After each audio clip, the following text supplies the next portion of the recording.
अगर आपको केवल अपने आध्यात्मिक विकास से मतलब है, तो अगर आपका पार्टनर एक राक्षस हो ना, तो सबसे बढ़िया होगा। अगर आपका उद्देश्य केवल आध्यात्मिक विकास है तो, पर आपका पार्टनर, आपके पति पत्नी सिर्फ आध्यात्मिक विकास के लिए नहीं होते। आपको परिवार में एक खुशनुमा जीवन भी चाहिए होता है। तब आपको किसी ऐसे को चूज करना होगा जिसे आप पसंद करते हैं, पर वो थोड़ा, इस धरती के हर इंसान में कुछ ना कुछ ऐसा होगा ही जो आपको पसंद नहीं आता, है कि नहीं? तो आप उस हिस्से को अपने आध्यात्मिक विकास के लिए काम में लाइए और बाकी बचे का आनंद लीजिए, बस एक जीवन की तरह। तो अगर आपका इरादा एक अच्छा परिवार पाने का है, तब दो लोगों के बीच थोड़ा बहुत तालमेल होना चाहिए, नहीं तो ये नहीं चलेगा। खासकर अगर आपके बच्चे हो चुके हैं, तब तो तालमेल होना ही चाहिए, नहीं तो आप उस नए जीवन को खराब कर देंगे जो अभी अभी आया है। अगर आपने एक गंदा माहौल बनाया, तो आप उस जीवन के साथ गलत कर रहे होंगे जो अभी खिल रहा है। ये हक किसी को नहीं है, पर लोग ऐसा कर रहे हैं। आप खुद को जितना मर्जी उलझा सकते हैं, ये आप पर है, पर आप उस नए जीवन के साथ खिलवाड़ नहीं कर सकते जो बस अभी विकसित हो रहा है। काश कि बच्चे पैदा करना और कठिन काम होता। ये बहुत ज्यादा आसान है। ये कितनी आसानी से हो जाता है ना? अगर ये और ज्यादा कठिन काम होता, तो सिर्फ वही उस रास्ते पर जाते जो सच में जाना चाहते हैं।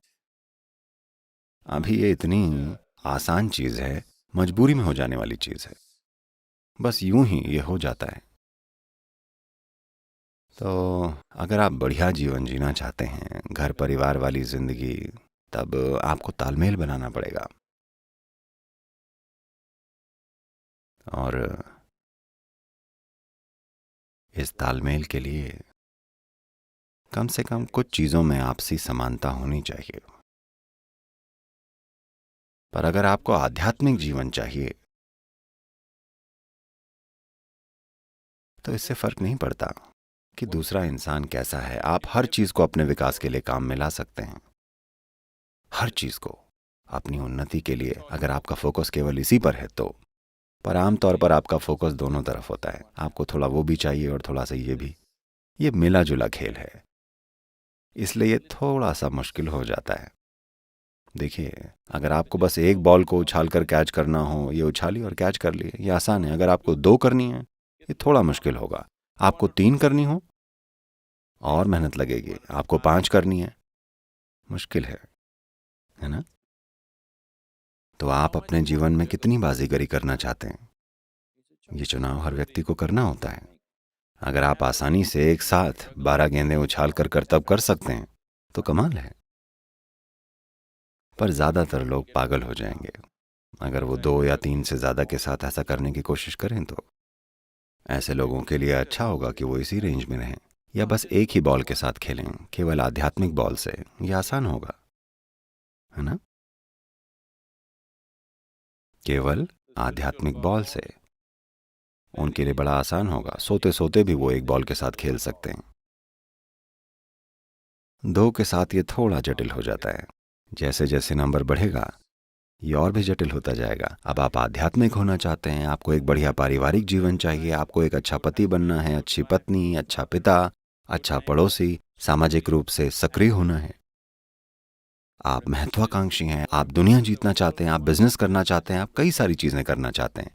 इसमें कुछ गलत नहीं है, पर इसके लिए अलग अलग स्तर की क्षमताएं चाहिए। गलत कुछ भी नहीं है, पर आपको ये देखना होगा कि आप कितनी चीजें करने में सक्षम हैं और कितनों के लिए नहीं हैं। अगर आप अपनी क्षमता से ज्यादा गेंदें उछालने लगेंगे, तो आप भटक जाएंगे पूरी तरह से। ये आपको बिल्कुल पागल कर देगा। ये जीवन की साधारण चीजें हैं जो लोगों को तोड़ रही हैं, है ना? बस जीवन चलाने की कोशिश है, बिजनेस में सफल होने की कोशिश है, एक अच्छा परिवार बनाने की कोशिश है। ये चीजें लोगों को टुकड़ों में तोड़े डाल रही हैं। लोगों के दिमाग खराब हो रहे हैं, उनके दिल टूट रहे हैं, वो खुद की जान लेने की कगार पर हैं। ये सब इसलिए हो रहा है क्योंकि आप कुछ ज्यादा ही गेंदों वाला करतब करने की कोशिश में हैं, जो कि आपके बस के बाहर की बात है। क्या ये गलत है?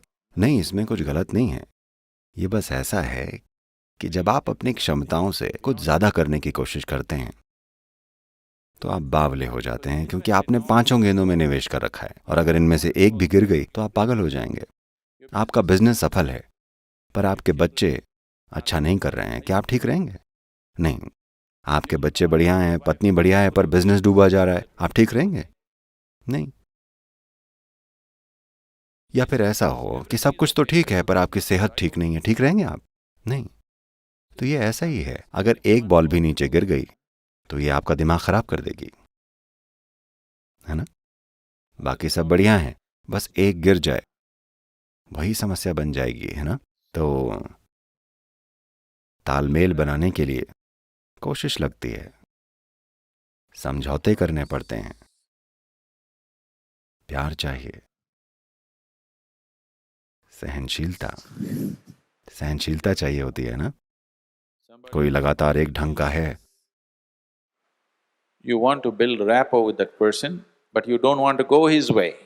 That takes lots of endurance. और आप उसके साथ तालमेल बिठाना चाहते हैं पर उसके तरीकों पर चलना नहीं चाहते, इसके लिए बहुत सारी सहनशीलता चाहिए। हाँ या ना? जिनसे आप प्यार करते हैं उनके साथ रहना आसान नहीं है। ऊपर से आपको कहा जाता है कि अपने पड़ोसियों से भी प्रेम करो। आपके अंदर सबसे ज्यादा कष्ट उन लोगों की वजह से होता है जिनसे आप प्यार करते हैं, ऐसा ही है ना? हाँ, हमेशा। तो अगर आप पड़ोसियों से प्रेम करें तो आप सारी दुनिया से प्रेम करेंगे और ज्यादा करेंगे। पर वो आसान है, सारी दुनिया से प्रेम करना आसान है क्योंकि आपको किसी को प्रेम नहीं करना होता। ये बस एक धारणा है। तो आप करें क्या? एक चीज ये कि आप खुद को ऐसे रूपांतरित कर लीजिए कि आपकी उपस्थिति में अनजाने में ही उनकी दिशा बदल जाए। अगर आप अकेले चलना चाहते हैं तो ये बहुत आसान है, पर अगर आप लोगों को अपने साथ लेकर चलना चाहते हैं तो इसके लिए पर्याप्त कोशिश करनी पड़ती है। जब गौतम से यह सवाल पूछा गया कि इस मार्ग पर अकेले चलना बेहतर है या किसी साथी के साथ,